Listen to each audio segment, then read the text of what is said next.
Hello everybody, welcome back to my channel, or welcome here if you are new. I'm Manganet, and on today's video, this is already following, and on today's video I'm gonna tell you all about, hold on, they're coming, 15 books that I read this year. Before we jump into today's video and start talking about these 15 books, I want to say a big thank you to Ana Luisa for sponsoring today's video.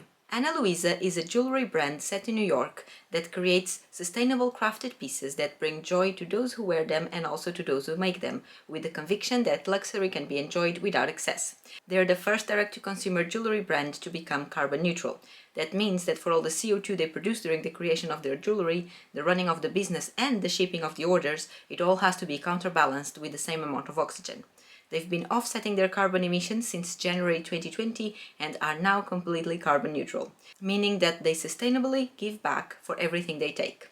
And right now, for a limited time only, you can get 20% off anything that you buy on their website using the link in the description. That's an exclusive discount that you get only with the link. You don't need any coupon codes or anything. The discount will be applied directly as soon as you use the link. You can browse their websites. Like I said, they have super affordable pieces, but also very high-end pieces. So everyone will be able to find something on their website that they will identify with. For me, the most important part is that they are an environmentally friendly brand, which nowadays is super important, without disregarding the quality and the beauty of their products. These were the two items that I chose. I chose this ring and I chose this necklace. This is the Chloe ring, has a gold finish and it just looks like a braid. And this is the Una necklace, which is just a little necklace with a very simple pendant that will go well with anything and a gold chain.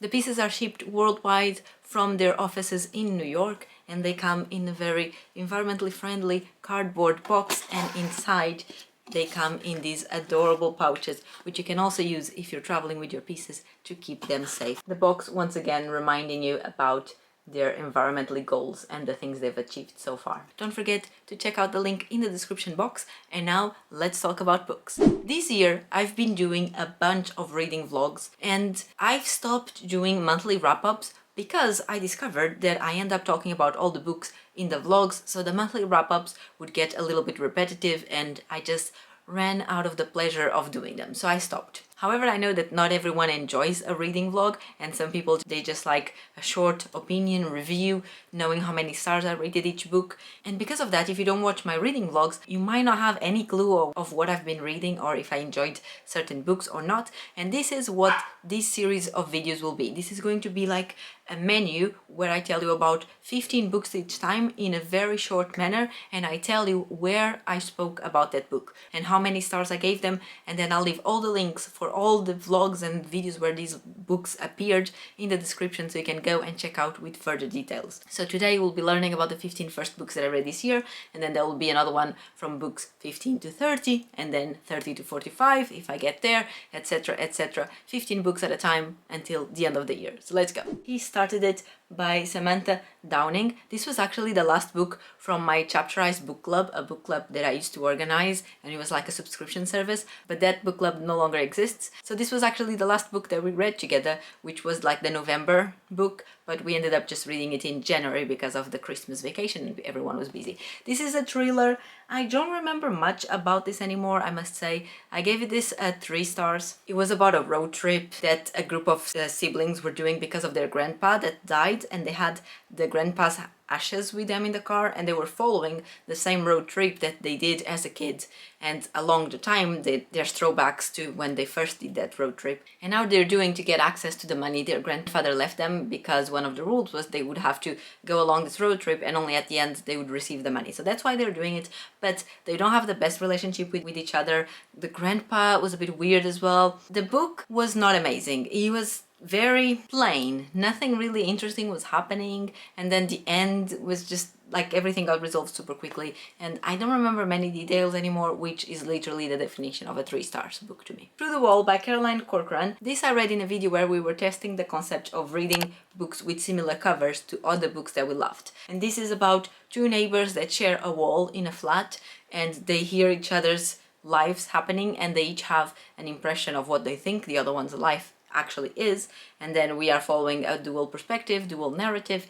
following each other and realizing that what they think of each other has nothing to do with what's really happening in their lives. Again, the concept sounds very good, it could be amazing, nothing special, another 3 stars for me. The Inexplicable Logic of My Life by Benjamin Alira-Sainz. I read this because Benjamin is the same author of Aristotle and Dante Discovered the Secret of the Universe, which I loved, but this book was just very, very boring. It's a young adult that is very much on the spectrum of a young adult, and he had some sentences that were always being repeated, like the characters always had the same expression. Very annoying, very, very boring, and this was a big disappointment for me, and it ended up being a 2 star.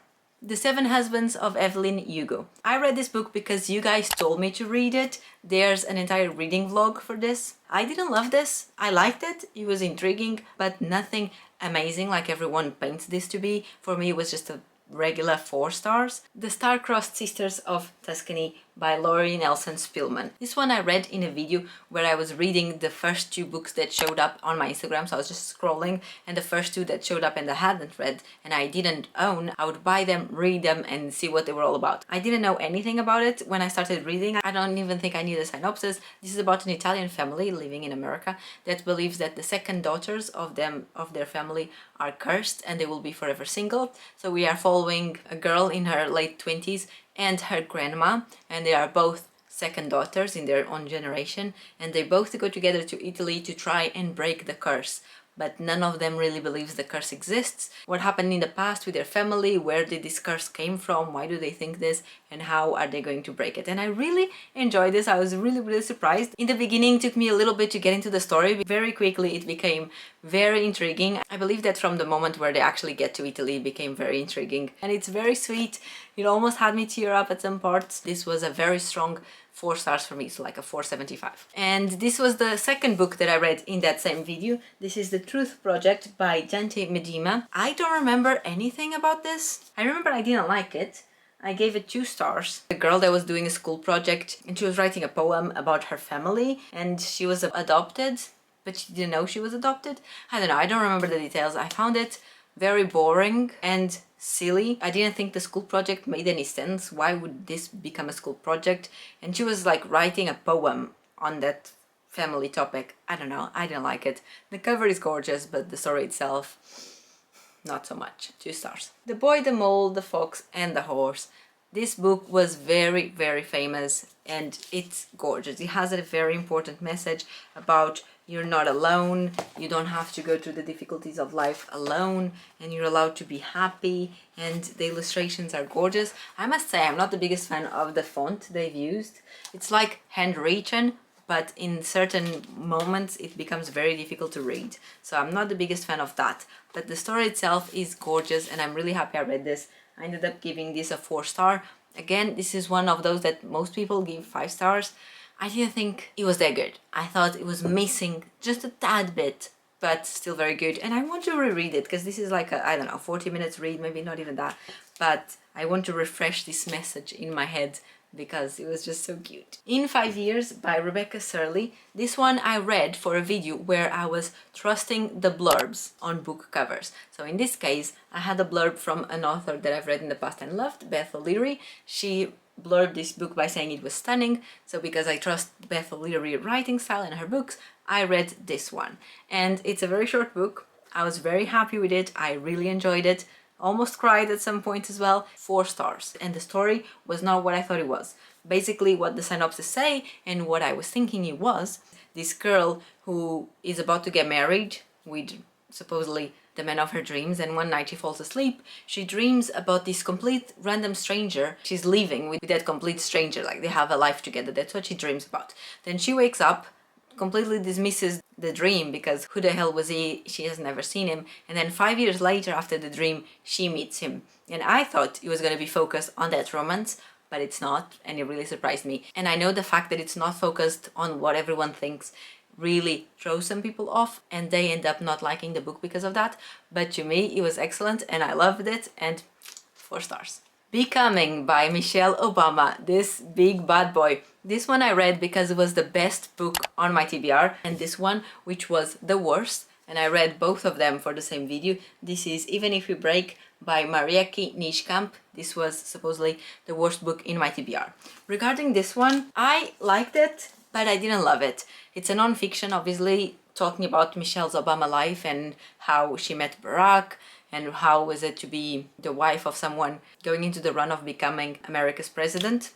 And that's interesting, the little story of how they met and starting to date and all that. Obviously I love that because I like a good romance. There was some sections as well a few years later when they are in the White House on how things work in there. Also really love that because I like knowing the behind the scenes of everything. In the middle, in general, was a bit boring. Check out the vlog for more information. This was a 4-star for me. And this one, this was a game that we were following like 5 teenagers that go into a cabin in the middle of nowhere. I didn't like it. They were like playing this game, but the game made no sense. And I also don't understand why were there 5 teenagers alone in a cabin in the woods in the middle of nowhere. Makes no sense. Where are the parents? I don't like when young adult books follow that thing that makes me wonder where are the parents. I didn't enjoy this, ended up giving it 2 stars, and I also think it tried too hard to be a diverse book. So we had a person from every single minority that exists, which was also really annoying because I just feel like he was trying too hard. The author was trying too hard to implement all the minorities here. Tuesdays with Mori by Mitch Albom. I read this one because it was Natasha's favorite book. We did a video where we recommended each other a book to read. This was the one she recommended to me. It's a book basically about the things that truly matter in life and how to embrace life and become a better person and etc. But I don't agree with the mentality that is described here. I feel like it's one of those books that if you do agree with the way they portray life and the way it's said to enjoy life and what's right and what's wrong, then you'll really love this because you'll feel seen. In my case, it was the opposite. I don't agree with this philosophy. This is not how I see life. I don't like when people see life like this, and it was just really annoying to me. I gave it 3 stars. It was not a 2-star because it had some parts where I was like, okay, that's cute, but in general it was a very weak book for me and I gave it 3 stars. He Said, She Said by Erin Kelly. I read this book because Ruth Ware recommended it to me. There was this video where we messaged authors that we loved for a book recommendation. I messaged Ruth Ware and she recommended this to me. I bought it, I read it. This is a thriller where, as you can probably guess, we are following a dual perspective of a guy and a woman, and the woman is accusing the guy of raping her. The guy is obviously saying he didn't do it, and then we are just thrown in the middle and we are not sure who should we believe. I feel like it was too long. If this had been shorter, it would have been more interesting, but it was so long that it became boring, and I gave it 3 stars. And again, there's a video for here, so I'm not gonna go into many details. The Midnight Library by Matt Haig. Finally, a book that I absolutely loved and I gave 5 stars. In this one, we are following a main character that is not happy with her life and decides to kill herself. When she does it, she ends up waking up in this midnight library, which has a book for every choice she could have made in her life, every decision. So the concept is that every time you decide something, your life changes completely from now on. So she gets the opportunity to pick up any book she wants in that library, read it, and go visit the life. How would her life have been if she had chose to eat pancakes for breakfast one day instead of toast and coffee? Very small things like that, and I found it was so interesting. The end is very cliche, it's very predictable. We all knew it was gonna end up like that. But the journey in the book, I absolutely loved following all those lives, maybe because I'm a very nosy person, but it was so fun following all those lives and what was happening and how a single detail would change everything and how some people would be part of her life in some lives, but in others they wouldn't. Sometimes they would be alive, sometimes they would be dead, sometimes they would be drug addicts, sometimes they would be like a university teacher, like the same person, just because of a decision that she made in the past. It was super, super interesting, and I kind of want to reread it, to be honest. 5 stars. Bear Town by Frederick Backman. This one I read during the 2nd edition of the Mangalet competition, a competition that I have with my friend Filippa, where we compete amongst the books we have in common to see who can read the biggest number of pages. This is set in a hockey town, a really small town, and one of the hockey players attacks a girl one night at a party, and basically the whole town is defending him instead of defending the girl, something like that. I don't remember details anymore. I absolutely hated the writing style of this book. I've never read anything else from Frederick Backman. I don't know if he writes like this all the time, but the way the story was presented to you, didn't work for me. I found it very confusing. I could never remember what was happening. The plot twists and the big revelations were delivered to us in a very soft way, so you wouldn't even realize there was a big revelation happening right there, right in front of you. I didn't like that. 2 stars. The last book of this video is The Au Pair by Emma Roos. This was also read during the Mangalet competition, and this one is a thriller that starts when our main character finds a picture of her mom on the day she gave birth to her and her twin brother, and that was also the day the mom killed herself. However, on that picture, the mom was really happy. She didn't look like she was miserable enough to end her own life, but also she only had 1 baby and not 2 on the picture. Why? No one knows. So she starts going, digging, trying to find out what happened. Her dad just died, that's why she was going through the old belongings and finds that picture. And then we are following a dual perspective in dual timeline as well, where in one we are following her, trying to understand what happened, and the other one we're following the nanny, the au pair, back in the day when her mom only had 1 child, the older child, and then she became pregnant of the twins, supposedly, and we are following the story from that end of things, like before the twins were a thing. And we're trying to put the puzzle pieces together and understand if indeed there was 2 babies or not, what happened there. It's very mysterious, didn't love it, 4 stars, but it's very mysterious and it definitely kept me at the edge of my seat because I wanted to know what was going on and who were those babies and why were they not in the picture, and was the older brother involved in all of this somehow. Very mysterious, 4 stars. This was a journey, a travel to memory lane. 15 books that I read this year. Like I said, there's gonna be more videos in this series, so definitely give this video a thumbs up if you enjoyed it. Let me know if you've read any of these books or if you got curious to read any of them, and don't forget to go check out the links in the description for all these vlogs that these books were a part of if you want to know more details, more detailed opinions of my own. And as well, of course, don't forget to check out the link for Ana Luisa, check out their amazing jewelry collection, place an order using the link for 20% discount on your entire shopping experience on their website. And I'll see you very soon here on the channel with another video. Bye!